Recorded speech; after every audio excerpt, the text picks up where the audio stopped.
welcome once again to Why Should We Care About the Indo-Pacific, brought to you by IEJ Media and our sponsor, which is Bauer Group Asia. More about them later. I'm Ray Powell, the former military officer. He's Jim Caruso, the former diplomat. In other words, while he was doing wine and cheese, I was doing Kevlar and MREs. So, Jim, how is the wine and cheese in Tucson? More tasty than Kevlar. Mm-hmm. But today I am joined by a fellow recovering State Department Foreign Service officer who's located up the road from me in Phoenix, the lesser of two cities in Arizona, Mel Sanderson. Mel, as I mentioned, a 21-year career in the State Department, charge d'affaires in the Democratic Republic of the Congo, went to work for Freeport McMoran, the big mining company, and now is with the Critical Minerals Institute and a board member of the American Rare Earths Company. So this is all about critical minerals and rare earths and why it matters. So, Mel Sanderson, if you could explain to us, what are critical minerals and or rare earths, and why should we care about them? I'm so glad that you started there, because there is a distinction. Critical minerals is the term we use to refer to the entire grouping of that lower part of the periodic table. But the usage is where the distinctions lie. So within critical minerals, we have the category that is also referred to as battery materials. So primarily lithium, also graphite, silica, a few others fall into that basket. And then the other part, the biggest part of that basket, are the rare earths. Why should you care about rare earths? If you love your cell phone as much as I love my cell phone, you should love rare earths, because you do not get a cell phone, you do not get a laptop, you do not get a desktop computer, you do not get electric windows in your car without rare earths. Why is that? Rare earths are essential components of permanent metal magnets. And those metal magnets are what make things spin. So inside of your phone, you have cooling elements. Those fans have to spin, essentially. There's motors in there that keep your phone cool. And there's rare earth in those motors to keep the motors cool so your phone doesn't explode in your hand. Same kind of thing could be said for cars, for giant wind turbines.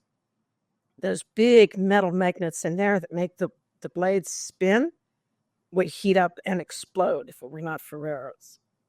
So if you like electric vehicles, you should care about critical minerals writ large. If you are a member of our defense structure, you should care about both of those, because again, both are used widely in different defense applications. Rare earths normally are in the more sensitive arenas of our defense needs, and therefore it's no surprise that those particular rare earth elements have been very controversial over the last 18 months or so. No doubt everyone listening has seen headlines about gallium, germanium, and a few others, more or less being taken down to very minimal market levels by China, which, unfortunately for the West, has a 40-year dominant position in the critical minerals space. Why is that, you ask? Because China, 40 years ago, was willing to undertake processing of rare earth and critical materials. The technology for the processing, and particularly 40 years ago, is not exactly the definition of earth friendly. But because the Chinese government was willing to take that on, today they have a virtual stranglehold on this niche of the market. Okay, well, so that's provocative. So let's imagine that for whatever reason, besides the ones you mentioned, China was willing to go even further and further restrict export of critical minerals coming out of China.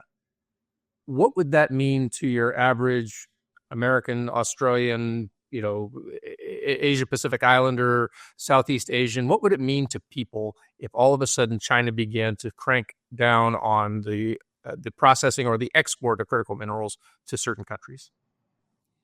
Absolutely. Globally, the impact obviously is different. The West remains the major consumer of all of those wonderful high-tech electronics.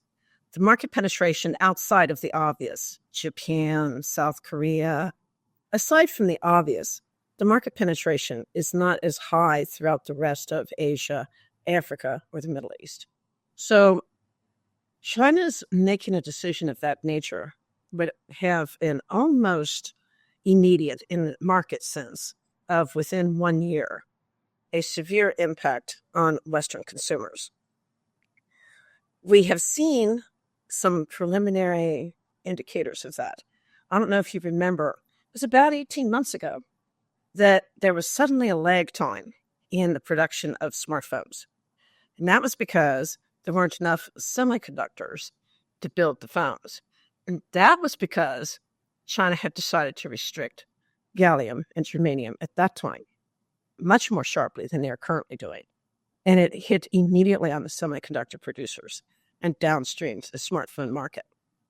So for the West, an almost immediate consumer impact. For so-called producing countries, however, Vietnam springs to mind, Malaysia to a lesser extent, some of the African countries, the effects could actually, in some scenarios, be positive because it would China's decision, if they decided to do so, to further restrict exports, would lend emphasis to a Western effort to fertilize alternative sources, ranging from digging up the rocks all the way through to constructing the centric magmas. So a country like Vietnam, leaving aside for a minute the complications within the country, Vietnam has a well-known large deposit of a variety of rare earths. Technically, they would benefit. The Democratic Republic of the Congo has a well-known huge resource base for rare earths. Technically, they would benefit. Now, we're holding every other variable at zero, right? We're only talking about China and its actions. So some would benefit, some would lose. So here's what I just don't get. We've known about this supply chain stranglehold China has on the processed rare earths for at least 5 years. We know that our defense sector is dependent on these inputs. So for national security, how can we allow ourselves to be dependent on inputs from China? There's two important things I think that are worth mentioning in that regard. The first is that, now this time I want to go to talk about the U.S. The first thing to keep in mind is that we haven't exactly been doing nothing. The Biden administration launched a truly unprecedented level of government assistance to the industrial base. It's the largest that we've seen since World War II, in an effort to try to speed a transition. So what we saw was through the Inflation Reduction Act and through the Infrastructure Act and through the CHIPS Act, diverse government agencies ranging from energy to defense were mandated by Congress to have funding programs in the billions of dollars made available for private companies to access. Those funds initially, particularly from the Department of Energy, were targeted very specifically to the processing sector. Processing is very important. This is where we come back to what I was saying about that's how China got its stranglehold, by being willing to process. So processing undeniably is very important. Here's the rub. You have to have something to process. If you're not digging up rocks, you can have as many processing centers as you like, and they will be sitting idle. So the unfortunate fallacy of the Biden administration efforts was that it did not look at the entire supply chain logic. Americans hate mining. The Democrats, therefore, tend to hate mining. So initially, monies were not available to assist American companies to try to construct new mines in America. So there was a good and a bad, but we weren't ignoring the issue.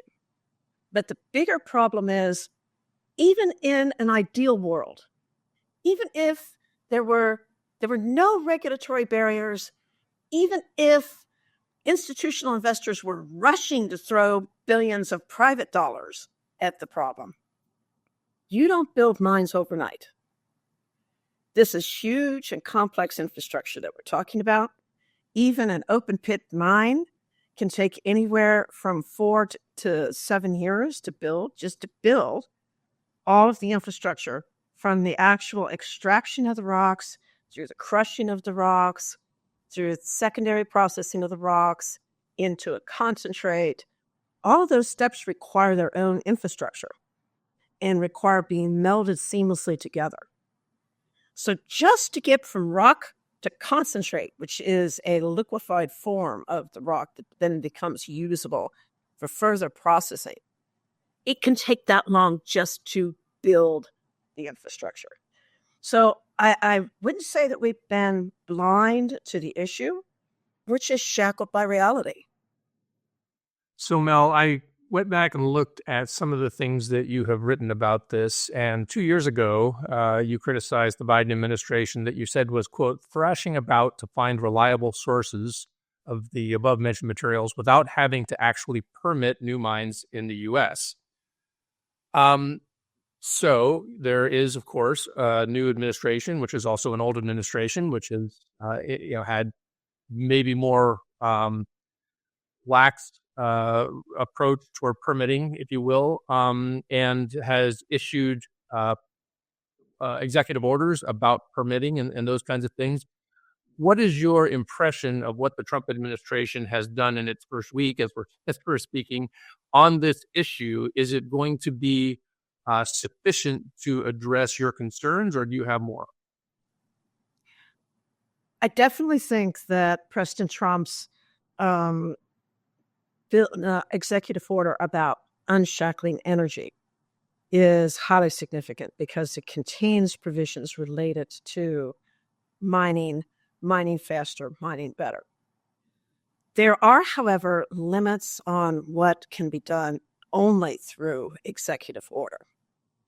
Congress has to move expeditiously if we are going to rewrite the permitting regime in this country. And I don't want to make it sound as if under the Biden administration there was nothing being done in that regard either, because that was the point of my criticism.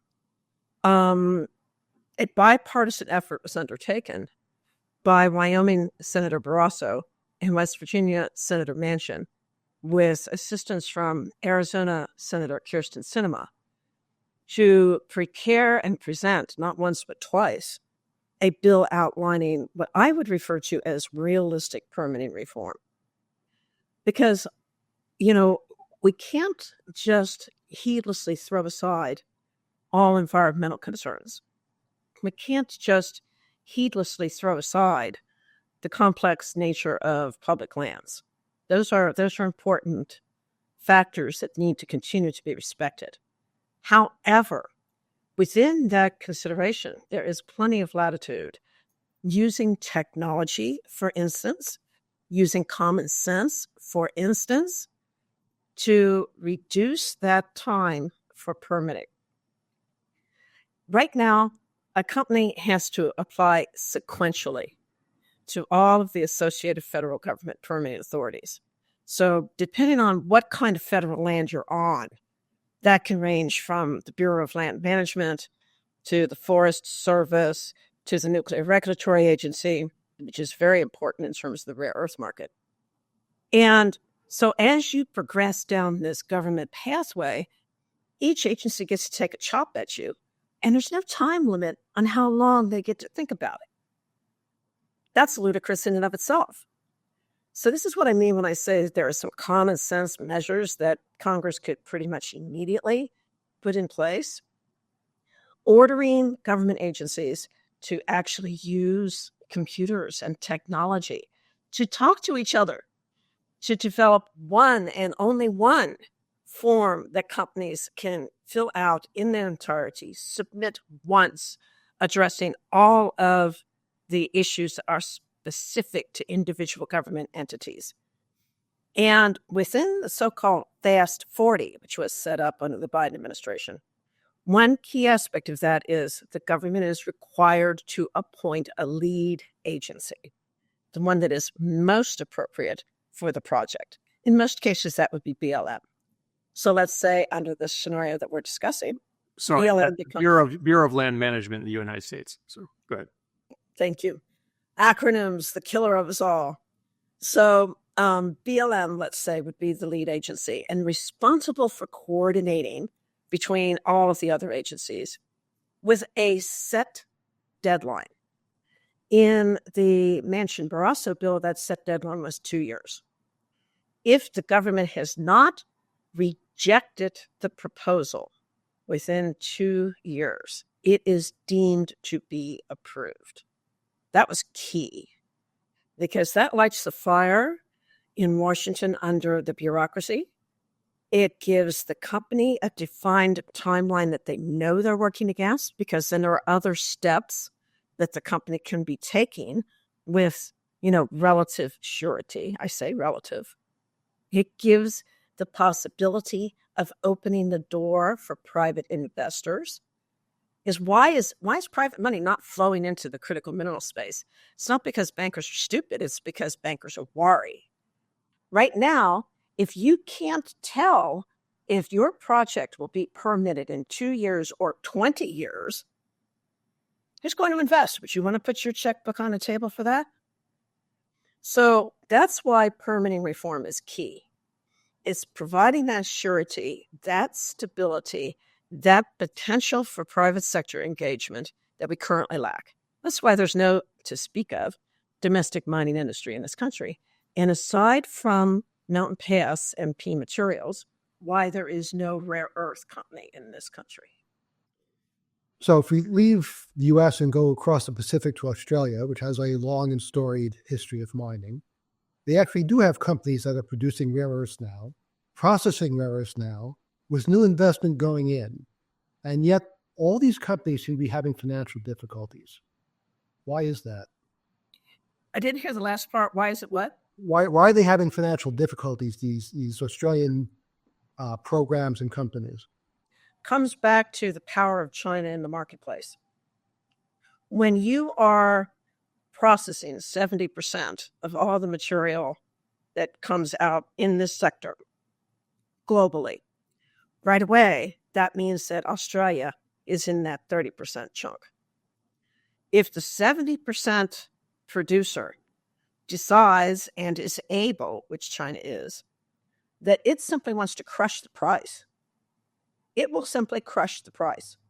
So whether it actually costs China, let's just hypothetically say, $10 a kilo to produce germanium, if they decide that they're going to sell it on the market at $2 a kilo, they're going to sell it at $2 a kilo. But this no dumping private company can match that.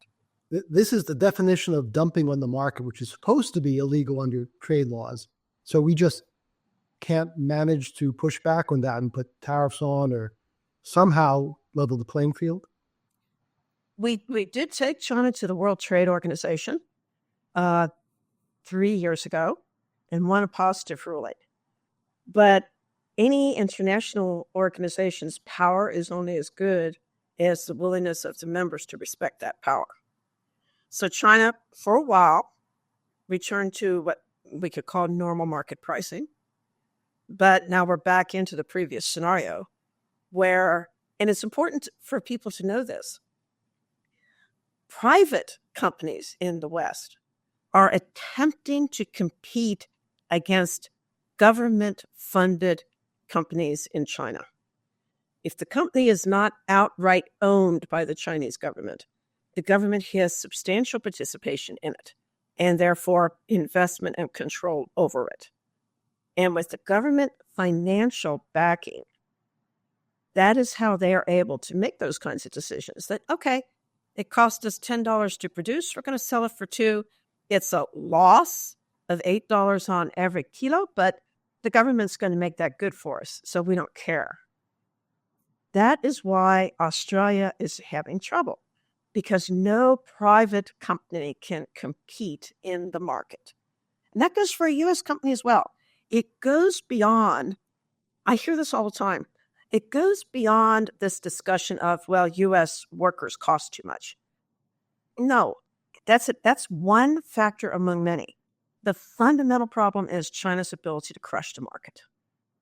So, Mel, we hear almost pretty much every single day since the inauguration and maybe even before that about tariffs applied to almost any conceivable situation. Sometimes extremely broad-based, sometimes, punitive for this country or that country that has done something that we don't like. Is this a place where this kind of a tool might actually be very useful? No. Okay. And I'll tell you why. I mean, I'm an economist by training. And when you look across the arc of history on tariffs as a weapon of economic adjustment, it has always failed miserably. Part of the problem is it's not a one-sided weapon. So in whatever scenario, when you place a tariff, that has a carry-on effect to your consumer market at home. So let's just talk about smartphones for a minute. Smartphones already are far from cheap. If we got into a situation of punitive tariffs, before we have any significant quantitative replacement on that 70% that China controls, we don't have any easy way to mitigate a sudden sharp increase in the price of smartphones, in the price of automobiles, which, by the way, includes standard, quote, gasoline-fired automobiles, because they have rare earths in them too, right? They still have the same motors that are turning the electric windows and the transmission and everything else. So refrigerators, dryers, anything that has a motor in it, right? So consumers already are unhappy. They're already feeling pinched by prices. So that's why the answer is not automatically tariffs, because you have to take into account, number one, we don't have any replacements in the pipeline, and we will not for several years. Because again, remember I talked about that timeline for building a mine. And secondly, what does it do to our domestic market? How would we have to offset that? The American government on either side is not very fond of subsidies that are paid to consumers. So what happens? That's why China is very confident in its ability to manipulate that market, because those kinds of tempting retaliatory actions have consequences for us.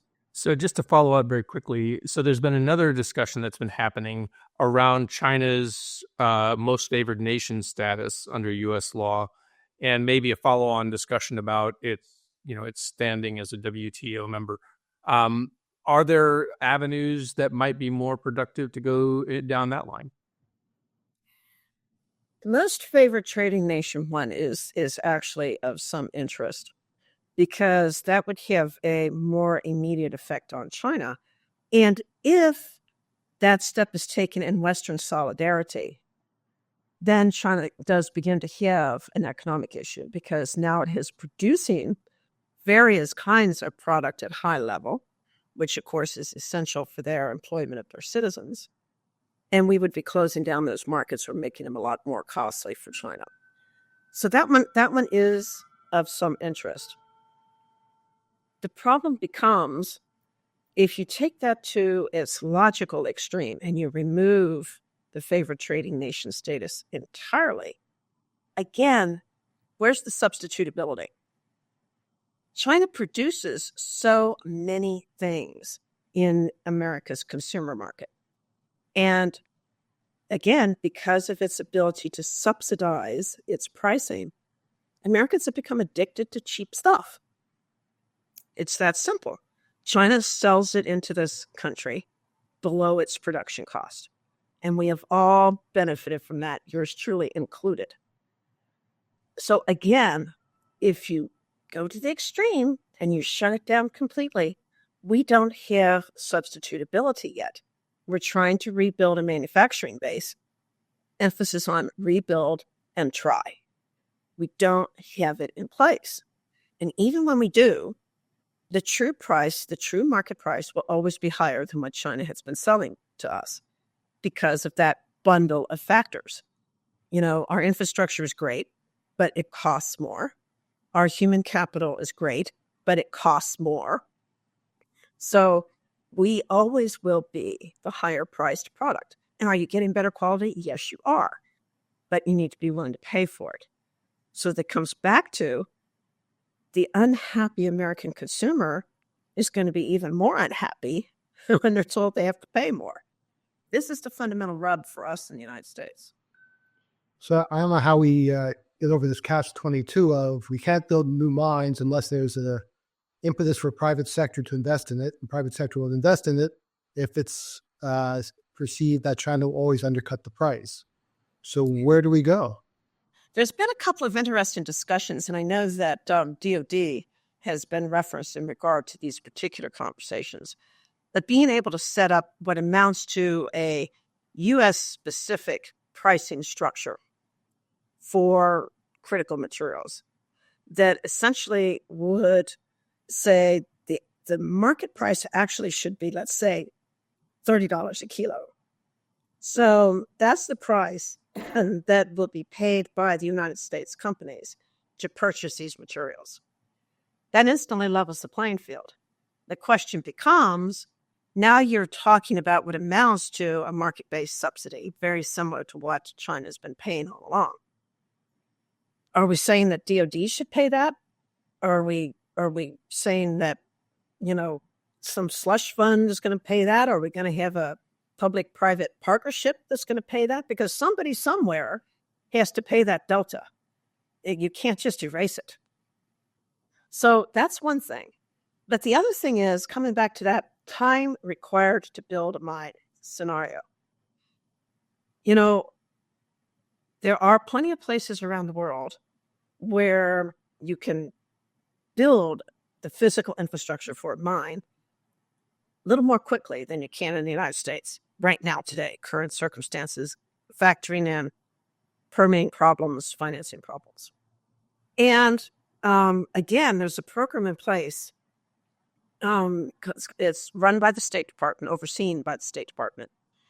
And it's called the Minerals Security Partnership, MSP. And the MSP is a coalition of Western governments. So the EU is a member, is an umbrella organization. Countries as diverse as Estonia and the Democratic Republic of the Congo are members of that as producing countries.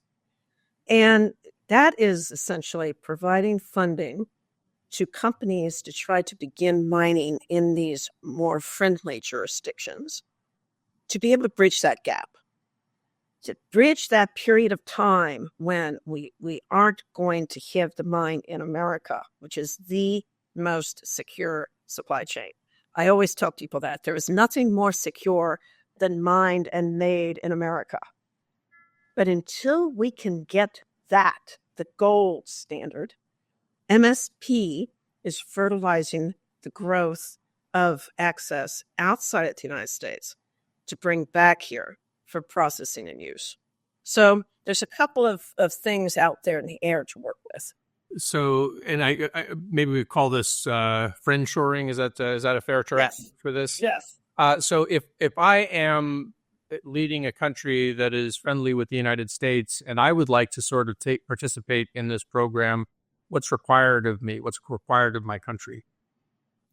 The current provisions for a government to become a participant in MSP is financial capability, because it's not just the U.S. putting all this money into this pot. Everybody has to throw in. So you have to be a financially competent and reliable partner. You have to have political stability. You have to share a democratic outlook. You have to share values, including ESG, environmental, social, and governance. So those are among the current parameters for qualifying as a nation to become a member of MSP. So I have to tell you, I'm sorry, and just out of curiosity, so is that legislated that those are the parameters, or could, say, I don't know, a Trump administration that might have a different view of what the importance of some of those factors, like the environmental factor or the values factor, could they tweak those and say, okay, we're all right if you don't have exactly all of those values? Absolutely, yes. Yeah, that's not a legislative decision. That was a decision that was made on the executive level by the Secretary of State and the White House. So yes, absolutely. The parameters can be modified to improve efficiency or effectiveness. Now, I have to say that here's where I'm torn between my cast as a diplomat and geostrategic value and my current incarnation as a private sector business person in this segment of the industry. Because I can't stress enough that it's fundamentally a good idea, because something has to bridge that gap as we try to chop down China's dominance.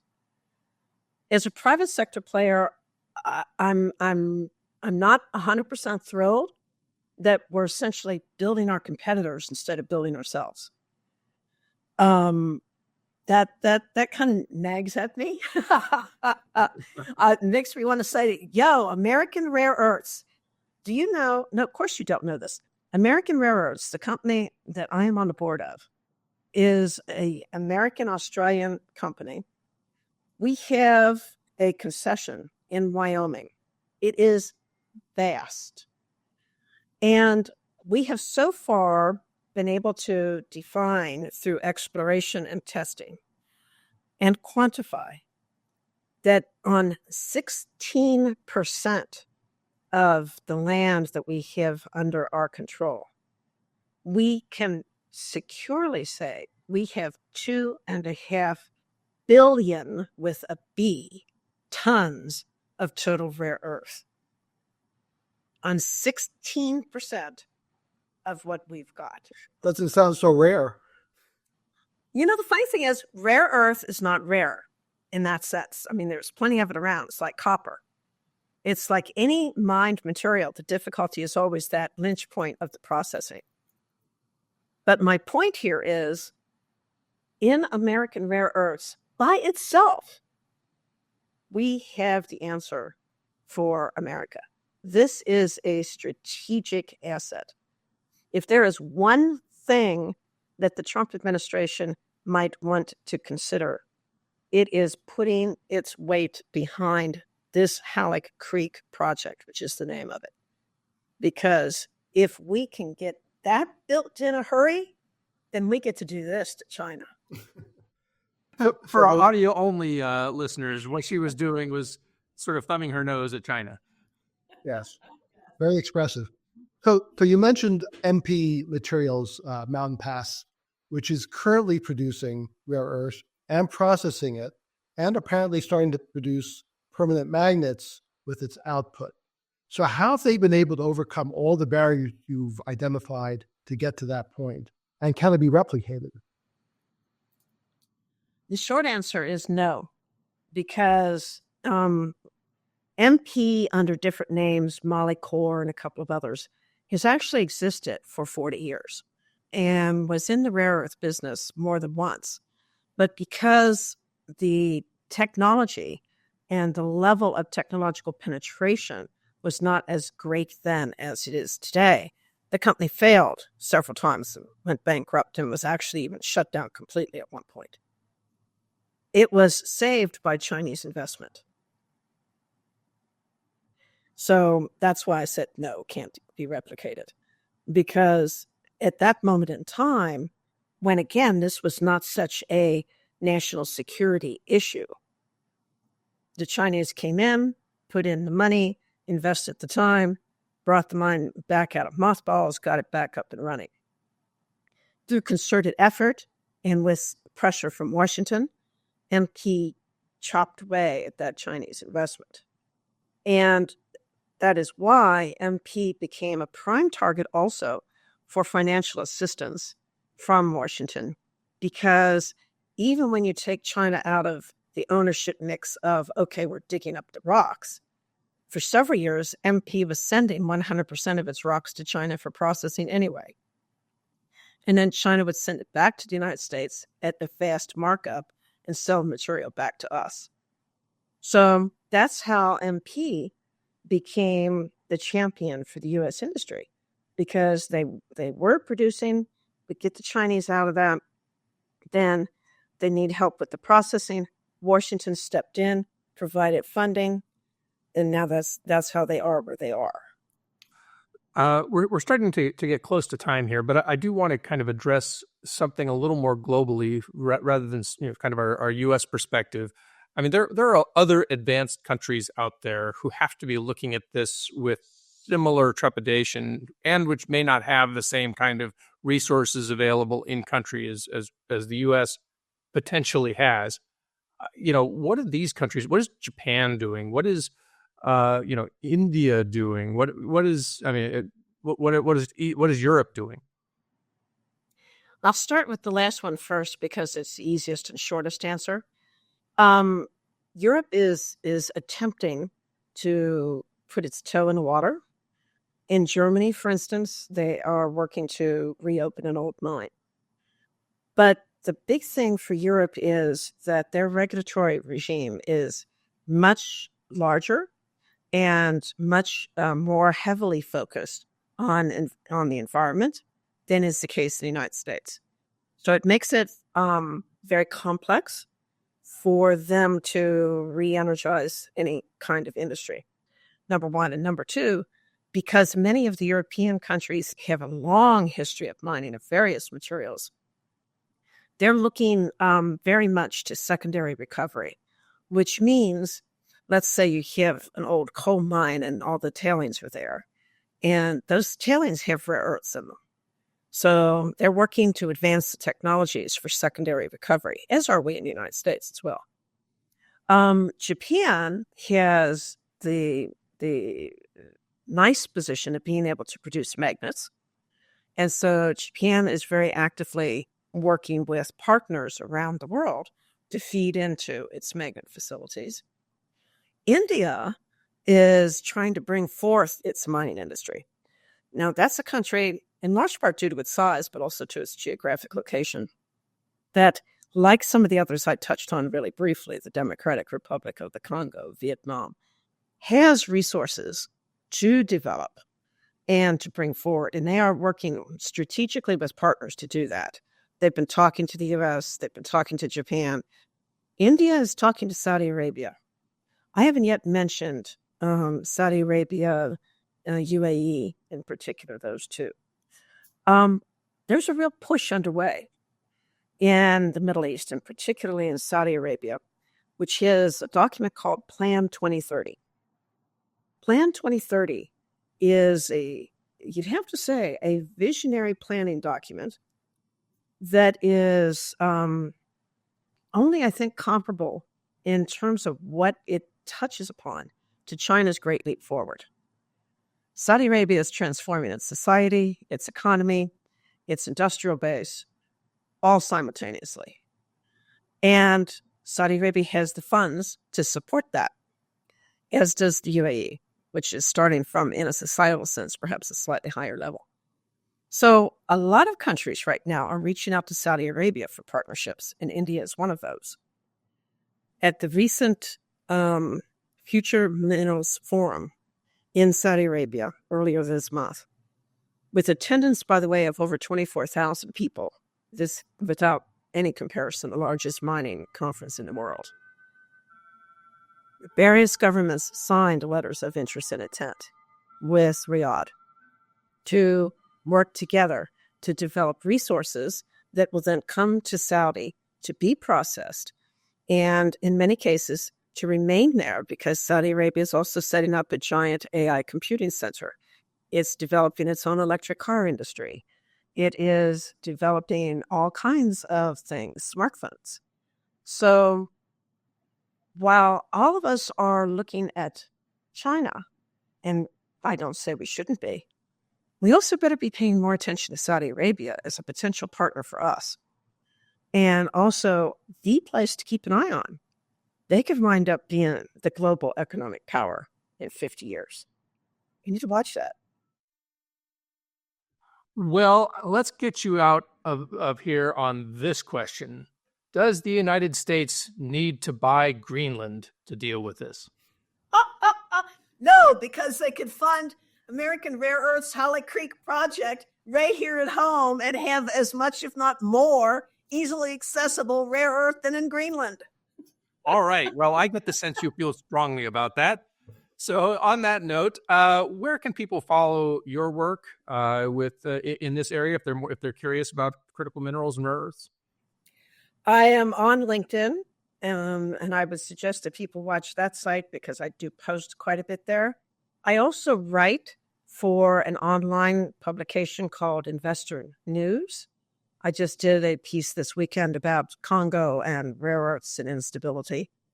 So those are the best places. And also the Critical Minerals Institute website has a lot of information from me, but also from other leading experts.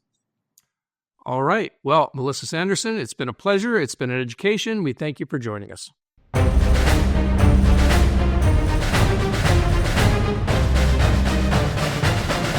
Well, Jim, that as I mentioned to Mel, that was really an education. One I kind of wish I had before I went down to Australia, because it turned out to be such a major part of our time there. Well, we knew back then, as we were watching China put some economic squeeze on Australia, as we had seen 10 years ago when China put a ban on exports of rare earths to Japan when they were having a disagreement, it was clear there were issues. Unfortunately, we were moving at the speed of government. Yeah.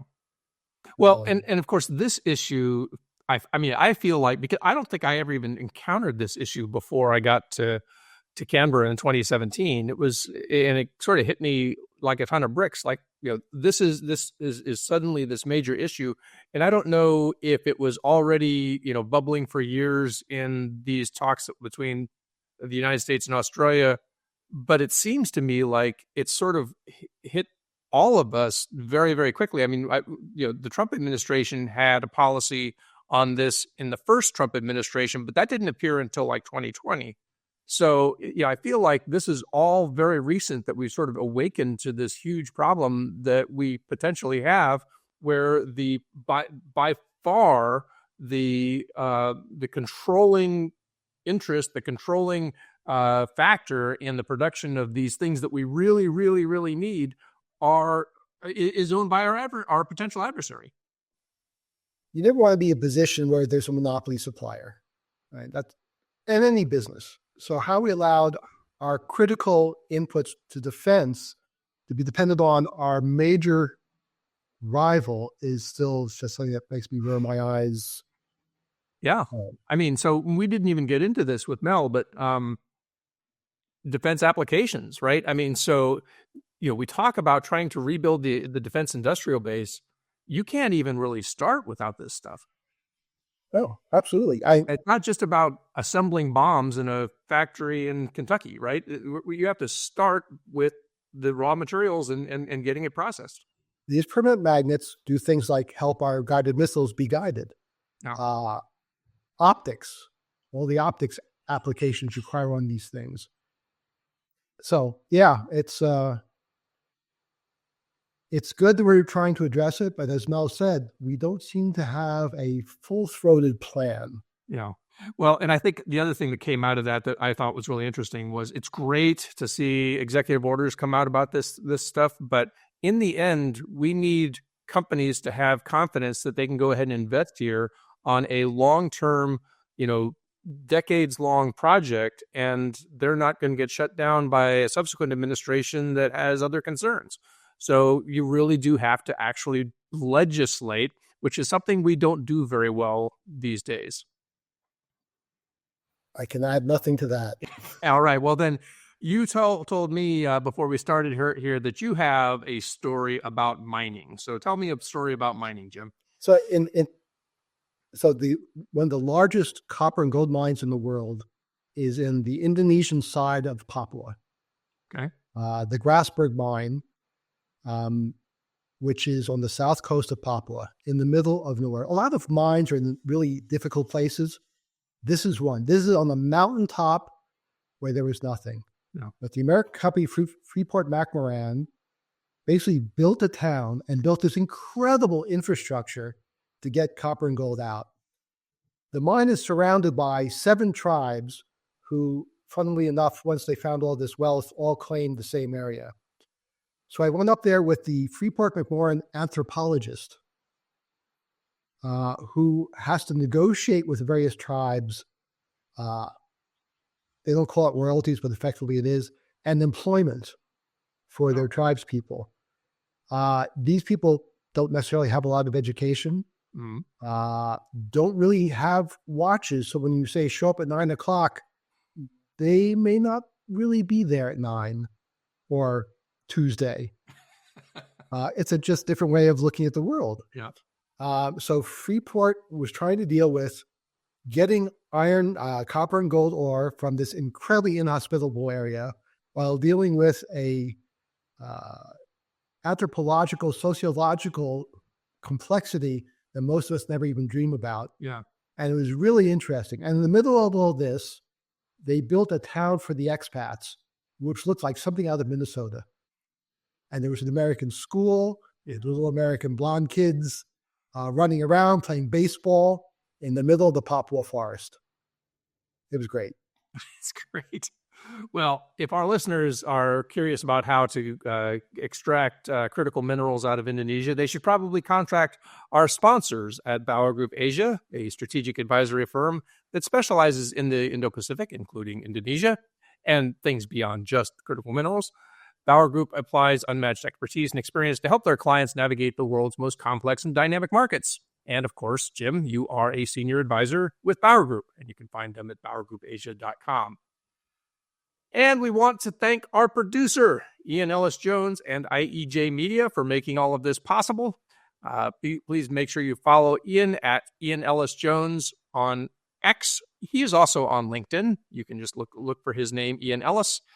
And if you enjoyed this episode and other episodes, we could really use your help. We would like you to do something that is free for you and helpful for us, which is to subscribe. Whether it's on YouTube or on your favorite audio podcast. In fact, Jim, as I just checked this morning, our YouTube subscribers are nearing 2,000. In fact, if you are our number 2,000th subscriber on YouTube, Jim will deliver you a Ferrari painted in studying Why Should We Care colors, or if it's more available in the IEJ Media warehouse, you might actually get our deep appreciation. This Ferrari spelled with a PH, right? It might be spelled with not available, but you can also follow us, of course, on Apple Podcasts and Spotify and Amazon Music if you like those audio podcasts like I do.